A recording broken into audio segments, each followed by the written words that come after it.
There are two types of shots that we can use.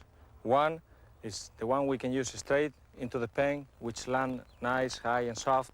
And two is the one what we call the punch, which it will hit one pitch on the green, and then on the second one it will bite. For the basic pitch shot, I play the ball forward in my stance. The club face is set slightly open to the target. I take my normal grip, but the hands, like the club, are just inside my left leg. I have my weight about 60% on my left side, and I take an open stance. Note that my feet, knees, hips, and shoulders are in line above each other and the target. The swing path for this shot is from out to in, and it is steep in order to promote the necessary height in the shot. Note that when I take the club back, the angle between my left arm and the club head form a right angle. Do not allow the club face to become close at the top. I move down to the ball. My right knee kicks in towards the target. Do not roll your wrist or collapse your left side. The club face should be open and looking towards your face just after the impact. And if you have done all this properly, the ball will sit down nice and softly.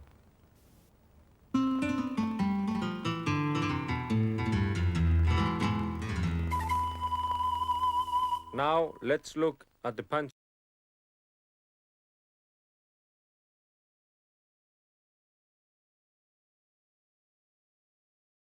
shot. We have to change a few things. One is the ball position. Instead of being on the left heel, it goes nearly to the right heel. That means back to the right foot. That way, right here. Then the weight goes more to the left side, a little bit more. Right there. And then I take the club a little bit more steeper, straight up in the air, right there. That means that on the downswing, the club, it will come into the ball more vertical and down with less loft, and the result of that, the ball will fly lower. Still, the club face, it has to be open through the swing. Everything else is the same.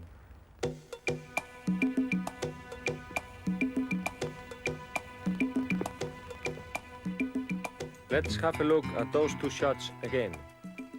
Because I have played the punch shot with the ball back in my stance, the ball will fly lower and spend less time in the air than with the pitch, as you can see here. Now we have the pitch and run, a shot you can play from between 25 and 75 yards out. Using the fringe as your reference point, choose the club you need to carry the ball into the green. It also depends on how much green you have to work with. On this occasion, I will go with the wedge. But, for example, I use an 8-iron from farther out against Arnold Palmer in 1983 at the World Match Play Championship.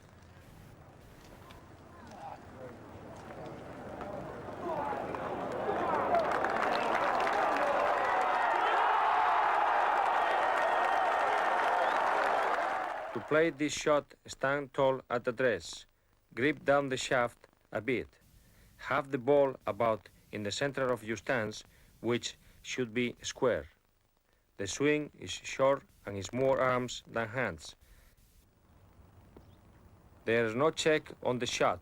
The ball will roll and roll on landing all the way up to the flag. Remember here, have your hands ahead of the ball at address and keep your left side firm throughout impact.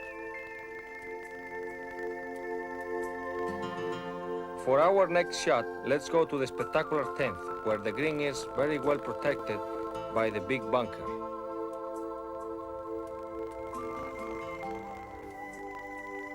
I like to show you one of the most difficult shots in golf. We call it the floater.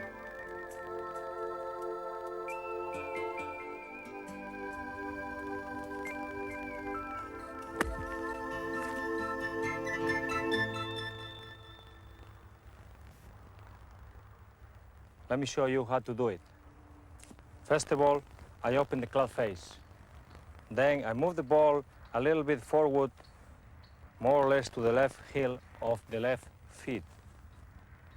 Then I put my weight a little bit more on the right side to create more loft on the club.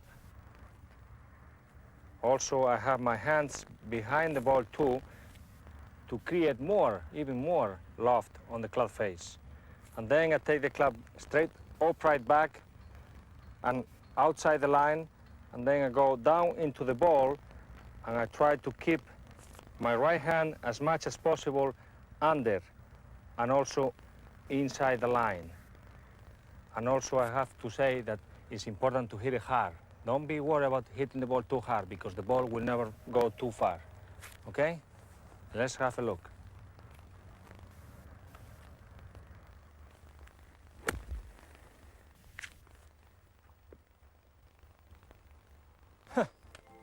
All right.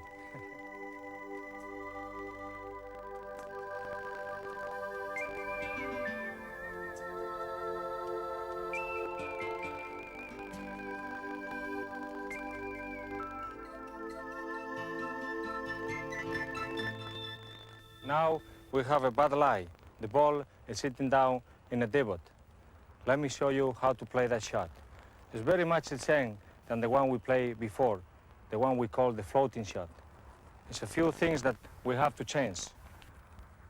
One is that we have to hit a little bit more behind, like in the bunker shot.